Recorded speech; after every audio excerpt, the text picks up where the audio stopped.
Parkinson, unas leyes. Si ven de los dos tomos, si separan, van a ver que uno de los tomos es la tercera, o sea, 3/4 partes del tomo son solo sistema nervioso central. En farmacología, la mayor cantidad de fármacos existen sobre el sistema nervioso central. Y esto es lo que ahora vamos a ir chequeando. Lo primero, hacemos lo que se llama la parte general. Esto quiere decir qué características tienen estos fármacos, porque este es uno de sus problemas, en las llamadas interacciones farmacológicas. La primera son las interacciones con otros fármacos que actúan sobre lo mismo, quiere decir sobre el sistema nervioso central. Es el caso de los fármacos más antiguos, donde están las interacciones causadas por los barbitúricos, y el caso especial de una inducción que es una inducción potentísima. Quiere decir que cuando tú los asocias, te matan. Así de fácil.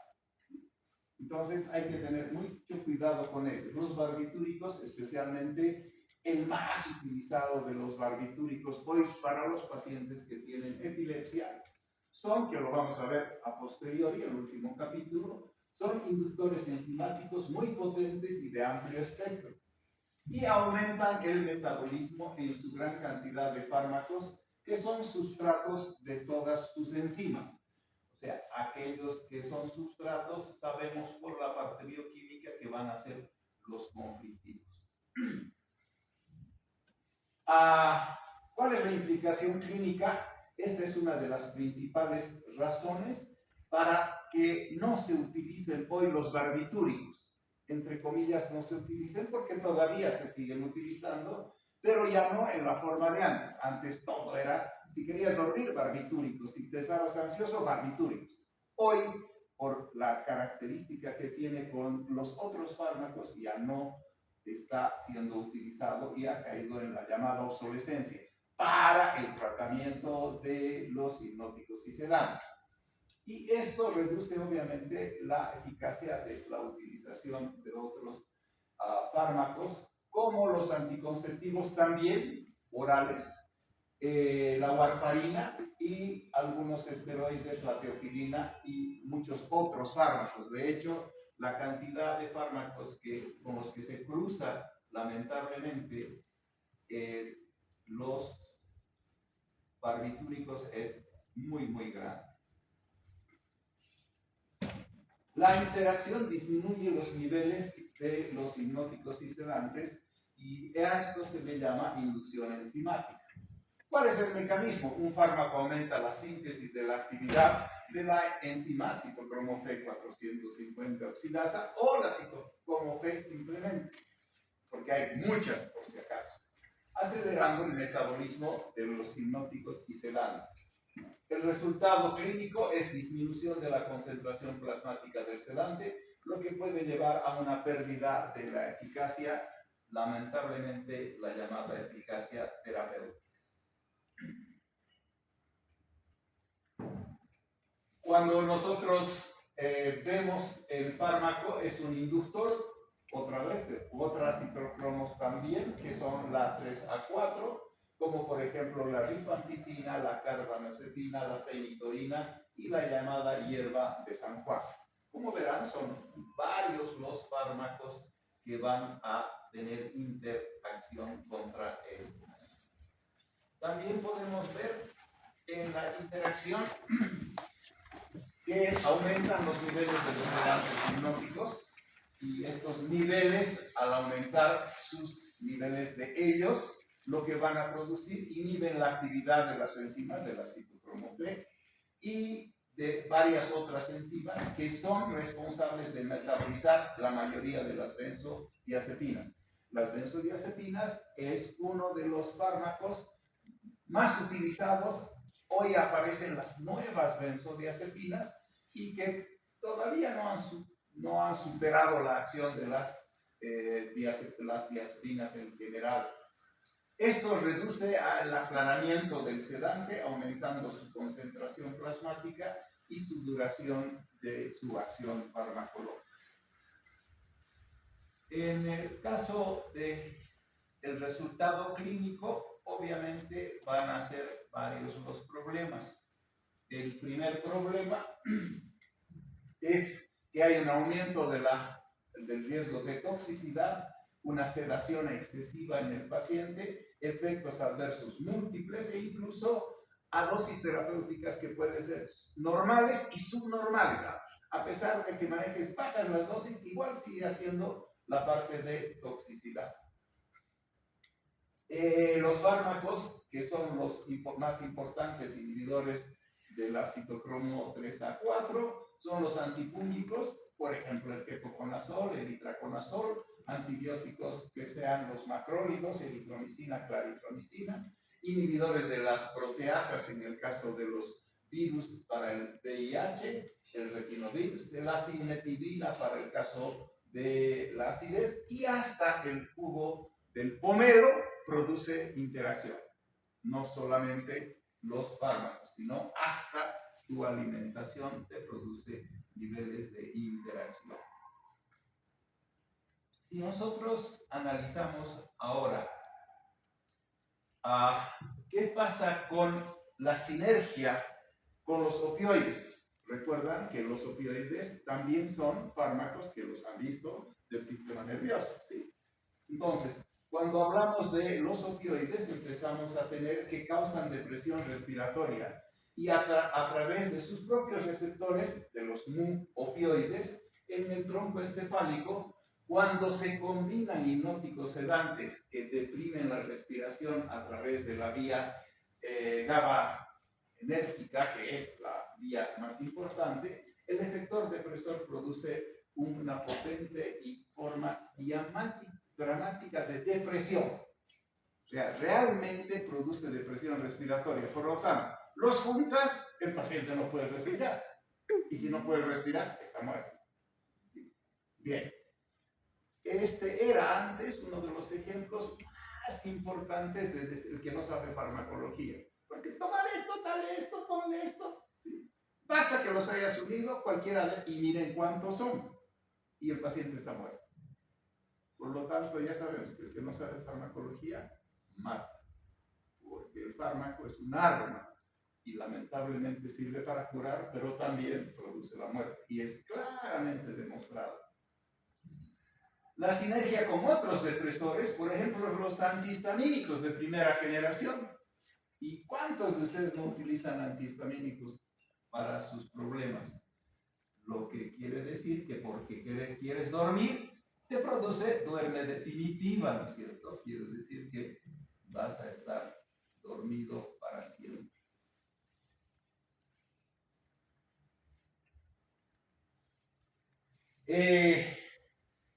¿Cuáles son estos fármacos? Sobre todo la difenhidramina, la clorfenamina, y que están presentes obviamente en muchos de los fármacos para producir varios otros efectos. Por ejemplo, la cinetosis.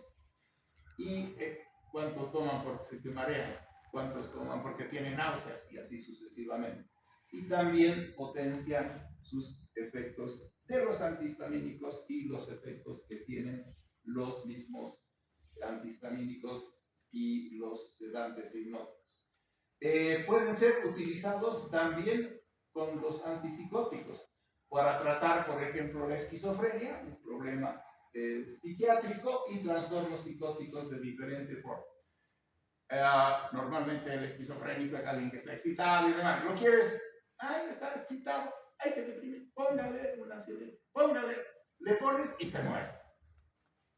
Así de buenos somos en la medicina. Hay que tener mucho cuidado. Antidepresivos, el pobrecito está deprimido, no está ansioso, pero sí está deprimido. Y los tricíclicos, especialmente, y la trazodona, tienen propiedades importantes a nivel de la sedación y pueden producir los efectos como acabamos de expresar.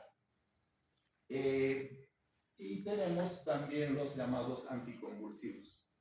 O sea, fármacos, casi todos los que actúan sobre el sistema nervioso central, contraponen su acción o tienen acciones importantes con el sistema de los hipnóticos y sedantes.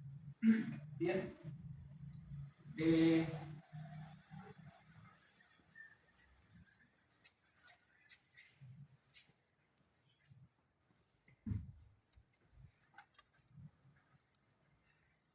Y luego se puede producir la llamada sinergia con el alcohol. ¿Qué quiere decir? Que si tomas las sustancias y estás tomando o tomas alcohol, ahí tienes otra vez los serios problemas, porque lo que pasa es que aumenta los efectos farmacológicos, sinergiza los efectos farmacológicos y por lo tanto sinergiza todos los problemas que tiene. El alcohol también potencia la neurotransmisión a nivel de los GABA y la combinación del alcohol con cualquier otro hipnótico y sedante, especialmente las benzodiazepinas o los barbitúricos, produce depresión respiratoria y una depresión psicomotora. O sea, si vas a eso, después vas al garaje, abres tu garaje, sales con tu auto, te chocas a la esquina. ¿Sí? O sea que tiene más de los problemas que podamos nosotros pensar. Y esto tiene que ver en mucho con las benzodiazepinas y los fármacos llamados Z. Los fármacos Z son los nuevos en las benzodiazepinas, diazepam, alprazolam, ya vamos a ver ahora todos ellos, y los fármacos Z como el Solipen, el Soleplon y la Esomiclon.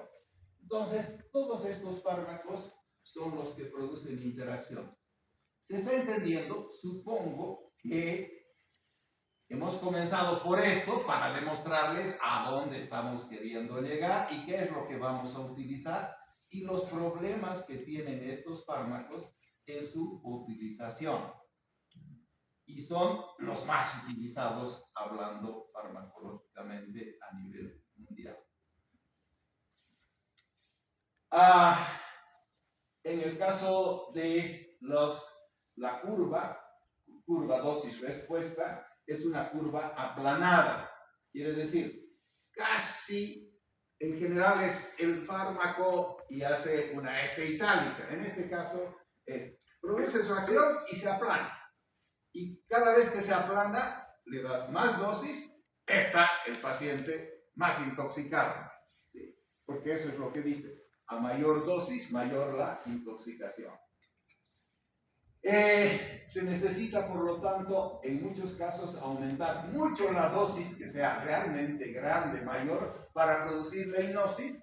Y aunque producimos la hipnosis, también estamos produciendo todo el problema de las depresiones y esto produce una anestesia y coma. Y cuando el paciente está anestesiado y coma, está muerto. Alcanzan eficazmente niveles de sedación e hipnosis rápidamente, pero no tienen ninguna seguridad. También es claro que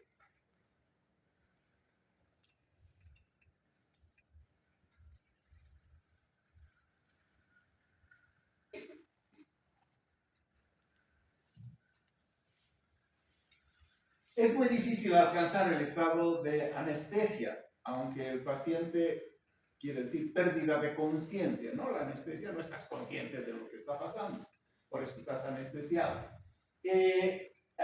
Cuando tú lo utilizas para la anestesia quirúrgica, produce también una depresión a nivel de la médula y letal. O sea, el paciente lo pones, lo anestesias, así se hacía antes, y el paciente se moría en la mitad de la cirugía. Por eso era tan conflictivo el hecho de decirle al paciente, lo vamos a operar, ya creía que se iba a morir, porque se moría. Y la demostración estaba muy clara. Si se administran solos mismo para la monoterapia, puede producir coma por sobredosis, las benzodiazepinas, y solas es posible, pero extremadamente raro, y la muerte es excepcional cuando solo se administra benzodiazepinas. Y aquí va un datito. No usen benzodiazepinas para suicidarse, porque no se van a morir. ¿Sí? Van a hacer gastar plata, todo va a pasar. Entonces, no usen benzodiazepinas. No sirven para nada. Excepcionalmente te vas a morir.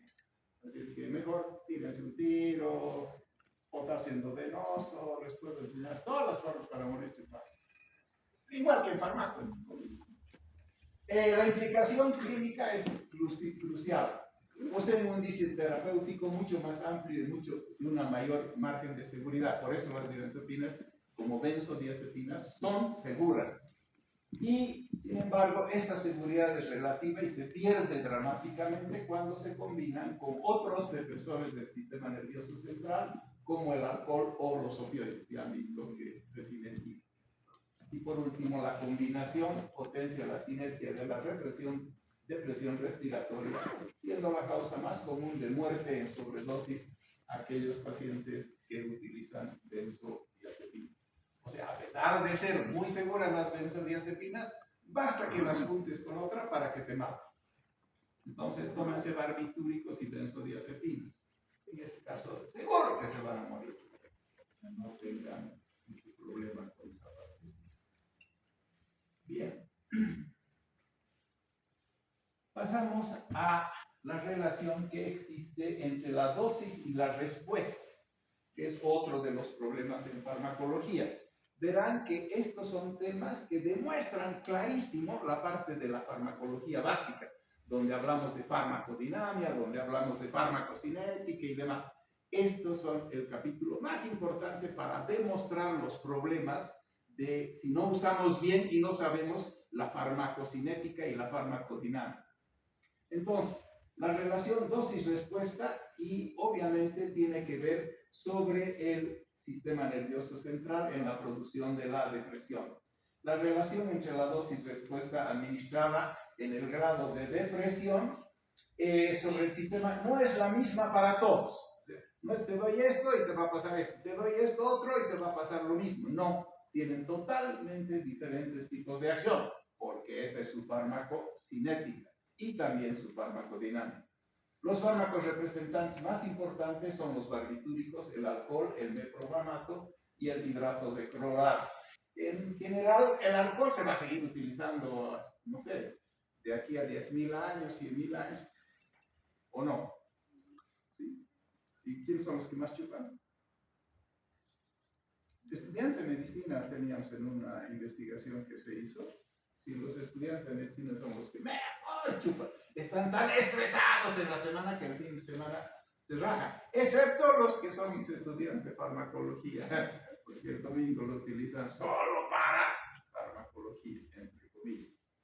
Entonces, esta descripción muestra la curva en la cual se va a producir esta relación de la dosis-respuesta, va cambiando en cada uno de los pacientes, entre comillas.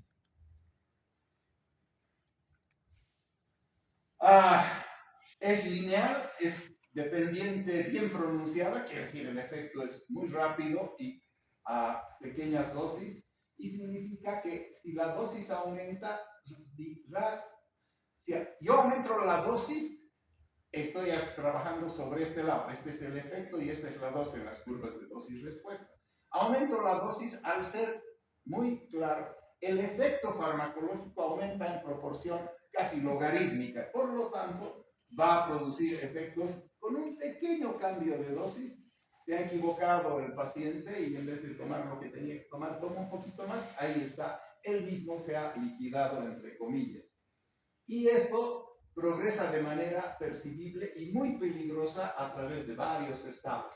¿Cuáles son estos estados? La sedación, que es el primer estado, la hipnosis, después de eso se produce la hipnosis, anestesia, depresión medular, coma y muerte.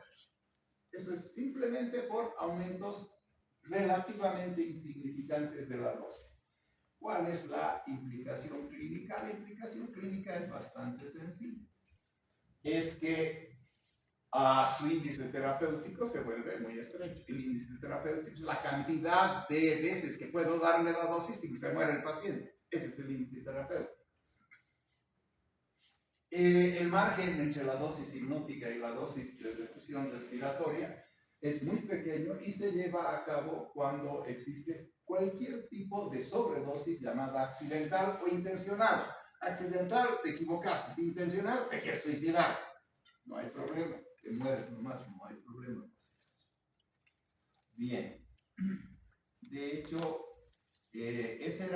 antes era una de las formas en que claramente se utilizaban estos fármacos para producir problemas mortales. Si alguien quería matar a su suegra, entonces, ¿cómo lo hacía?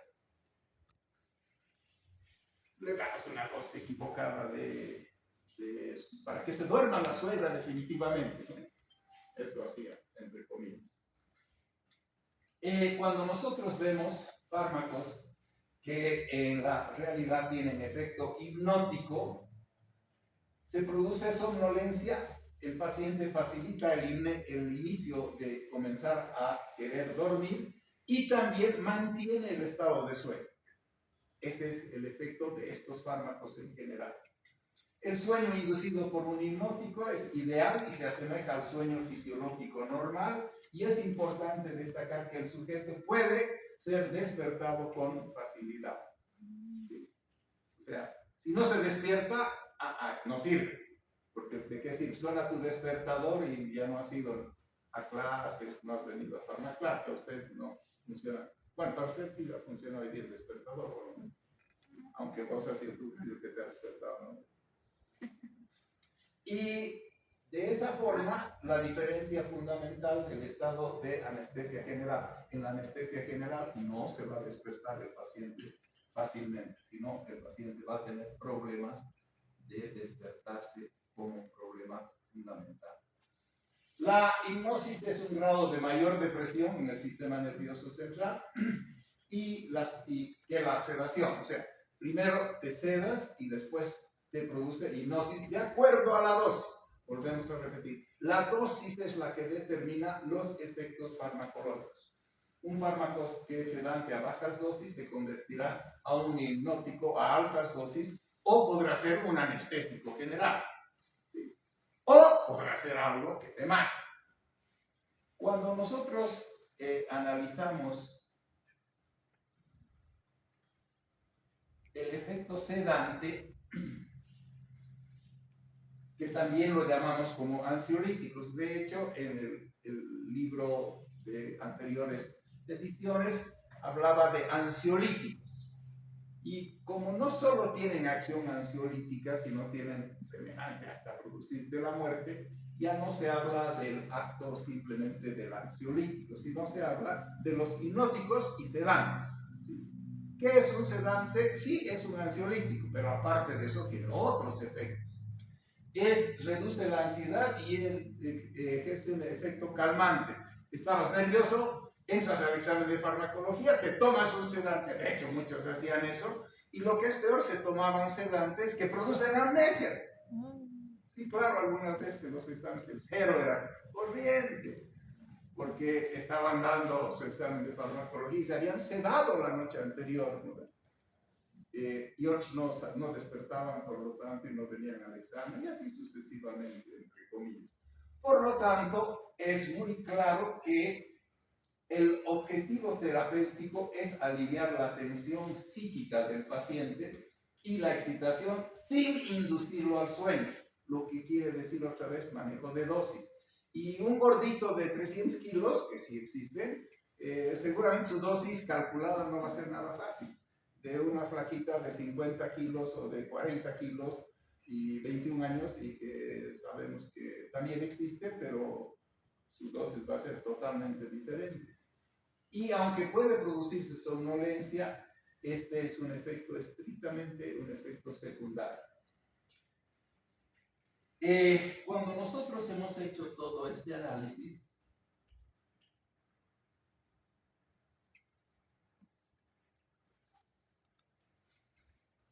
vemos que el término llamado el ideal es producir, obviamente, que moderemos la excitación del paciente, permitiendo que él tenga actividades normales, porque si te estás durmiendo, como muchos vienen a las clases, ya con el efecto de los hipnóticos sedantes, y te duermes, entonces no tiene sentido. ¿Para qué sirve? Imagínate dormirte en tu trabajo y trabajas con máquinas X, entonces tendrás serios problemas. Por eso es que el término ansiolítico es más específico y preferido para describir simplemente la reducción de la ansiedad. El sedante ya tiene, aunque la ansiedad es sedar, entre comillas, ya tiene otra acepción. Y el término más amplio implica hoy calmantes, ¿sí? Pero hoy día Que le calme la fiebre, que le calme el dolor, también son calmantes, ¿o no? ¿Sí? Por lo tanto, la terminología está muy clara. Se cambia de la terminología estrictamente ansiolítica, calmante, a la terminología de hipnóticos y sedantes. Claro que existen algunas especiales diferencias. Luego de esto vamos a ver